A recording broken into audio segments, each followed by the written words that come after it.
কুরবানি ঈদ, তাই না? কি কুরবানি ঈদ, তো এই বিষয়ে জানার দরকার আছে না নাই?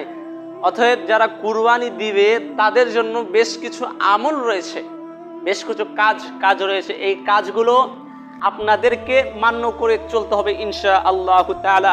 সম্মানিত উপস্থিতি, একটি গুরুত্বপূর্ণ হাদিস আল্লাহ নবী সাল্লাল্লাহু আলাইহি ওয়াসাল্লাম বলছেন, উম্মে সালামা রাদিয়াল্লাহু তাআলা আনহু قال قال রাসূলুল্লাহ সাল্লাল্লাহু আলাইহি ওয়াসাল্লাম, উম্মে সালামা রাদিয়াল্লাহু তাআলা আনহু বলেন, আল্লাহ নবী সাল্লাল্লাহু আলাইহি ওয়াসাল্লাম বলেছেন যে তোমাদের মধ্যে যদি কোনো ব্যক্তি কুরবানি করার ইচ্ছা করে, তোমাদের মধ্যে যদি কোনো ব্যক্তি কুরবানি করার ইচ্ছা করে, তাহলে সে ব্যক্তি যেন চাঁদ দেখার পর চুল এবং দাড়ি যেন না কাটে। বুঝাতে পারিনি?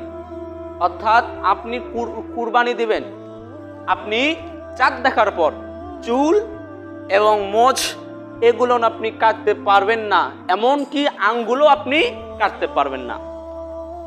বুঝাতে পারছি?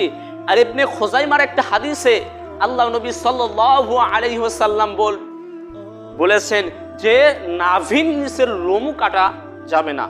চাঁদ দেখার পর আপনি নাভির নিচের লোমও কাটতে পারবেন না। এগুলো জিনিস অনেক মানুষ এগুলো ভুল করে থাকে। এগুলো জিনিস আমাদেরকে অবশ্যই জেনে থাকা দরকার।